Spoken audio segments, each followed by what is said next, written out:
Just say it, man. Don't make me ask 20 questions. What is the point? Get to the point. Just say it already! Welcome to the Podcram. Jordan Peterson and Camille Paglia discuss where higher education began to go wrong in the 1970s. So I got a story to tell you that you might like, because I've thought a lot about that use of language, because language can be used as camouflage. And so here's the story. I think I got this from Robert Sapolsky. So he was talking about zebras, and zebras, of course, have stripes, and hypothetically that's associated with camouflage. But it's not a straightforward association, because zebras are black and white, and they're on the veldt along with the lions. The lions are camouflaged because they're grass-colored, but the bloody zebras are black and white. You can see them like 15 miles away. So biologists go out to study zebras, and they're like making notes on a zebra, and they watch it, and then they look down at their notes, and then they look up, and they think, I don't know which zebra I was looking at. So the camouflage is actually against the herd, because a zebra is a herd animal, not an individual. And so the black and white stripes break up the animal against the herd, so you can't identify it. So this was a quandary for the biologists, so they did one of two things. One was drive a jeep up to the zebra herd and use a dab of red paint and dab the haunch of the zebra, or tag it with an ear tag like you use for cattle. The lions would kill it. So as soon as it became identifiable, the predators could organize their hunt around that identifiable animal. That's why, there's the old idea that lions and predators take down the weak animals, but they don't. They take down the identifiable animals. So that's the thing, is if you stick your damn head up, you get picked off by the predators. And so one of the things that academics seem to do is congregate together in herd-like entities, and then they share a language, right? Yes. And the language unites them, and also keeps them, as long as they share the same set of linguistic tools among themselves, they know that there isn't anybody in the coterie that's going to attack them or destabilize the entire herd. Yes. And that seems to me to account for that impenetrable use of language.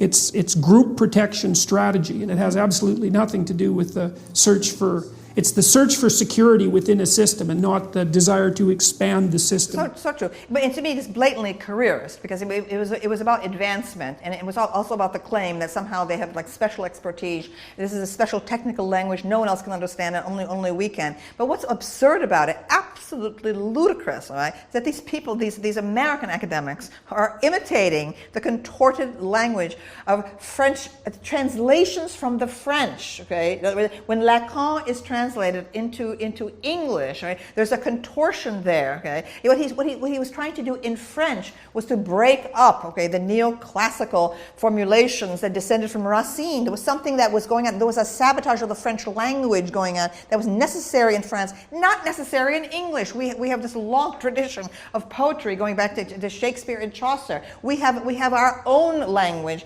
far more vital than the French. Oh yeah, the French constrain their language all the time. Yes, sir. By bureaucracy. The absurdity in the amateurism, okay, of American academics, okay, trying to imitate, okay, a translation of Lacan, okay, when Lacan's doing something in France that is absolutely not necessary and indeed wrong to be doing in English. All right, so the utter cynical abandonment, okay, of the great tradition of the English departments. Right? And I felt that the true radicalism was not about adding on other departments. Okay, so we have African American studies and women's studies and so on. The true radicalism would have been to shatter the departmental structure. That's what I wanted. I feel that was the authentic revolutionary 1960s thing to do, right? To blend all the literature studies together, okay? To make easier, to make an interdisciplinary kind of organization, closer to the British model, where a person can pursue related subjects, overlapping subjects.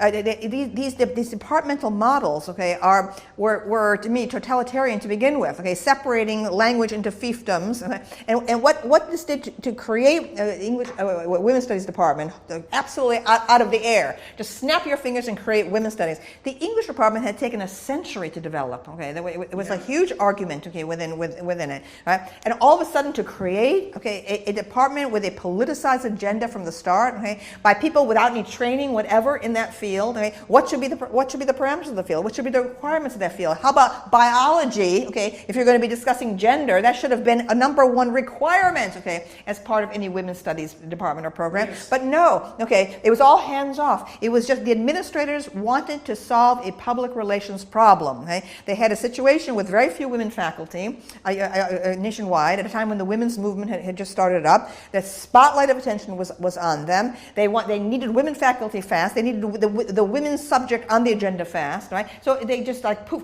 let there be women's studies, okay? And now we'll just hire some women, usually from English departments, here and there, and we'll just throw them together. You invent it. You say what it is. So that's why women's studies got frozen at a certain point of ideology, okay, of the early 1970s. And that is the problem with these people. They're mal-educated. The postmodernists and academic Marxists, okay, are mal-educated, embarrassingly so, okay? They know nothing before the present. Right. Foucault, okay, is absolutely a joke before the Enlightenment, okay?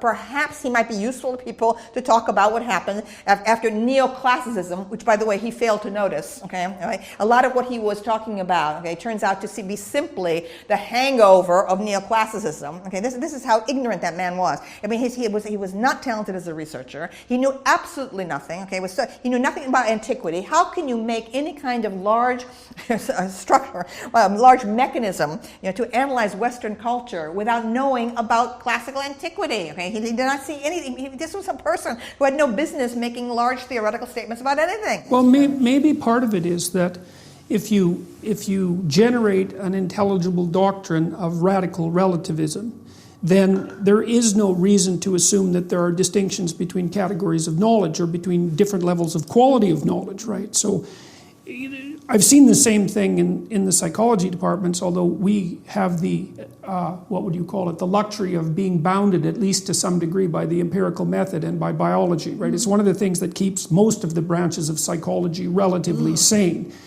because the real world is actually built into it to some degree.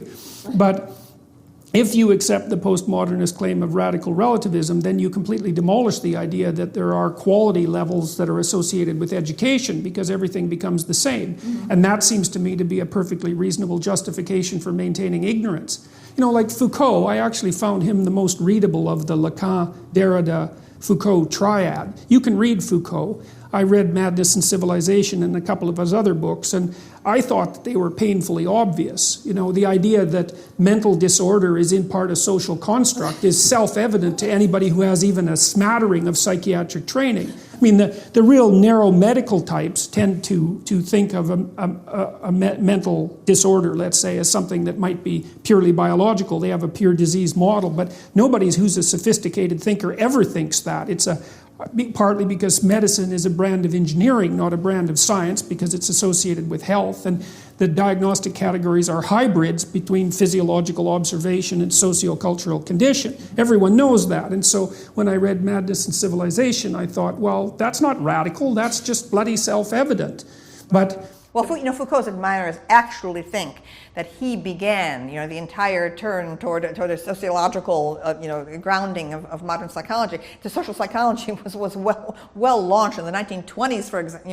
Right. The levels of ignorance of these people who think Foucault is so original have not read Durkheim, they've not read Max Weber, they've not read Irving Goffman. Okay, so in other words, to me, everything in Foucault seemed obvious. Okay, because I had read the sources from which he was borrowing without attribution. Mm-hmm. So I mean, again, I know these people. I mean, I've met. In some cases, knew them in graduate school. People who went on to become these admirers of Foucault, Lacan, Derrida, and I know what their training was. Their training was purely within the English department. That's all they ever knew. They never made any research outside of that, right? And so the idea, Foucault is simply a mechanism. It's like a little tiny kit by which they can approach everything in culture, but the contortions of language, the deliberate labyrinthine elitist language, at the same time as pretending to be a leftist, okay, this is one of the biggest frauds ever in practice.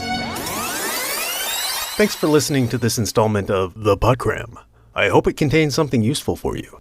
If you enjoy these selections and are curious about the curator's own thoughts, you can check out my other podcast, Psychic Lube, where I share concise concepts meant to grease the intellectual gears and help get your creative juices flowing. Each episode is an ongoing collaborative project that welcomes listeners to expand or rebut its points by email or comment, the most interesting of which get incorporated through periodic re-recordings. As always, if you're intrigued by today's content, I encourage you to go listen to the full podcast in its original form directly from its creators so that their sponsors keep paying them to make stuff for us and nobody feels compelled to sue me for copyright infringement. Now, get off your phone and go do smart stuff. Have a productive day.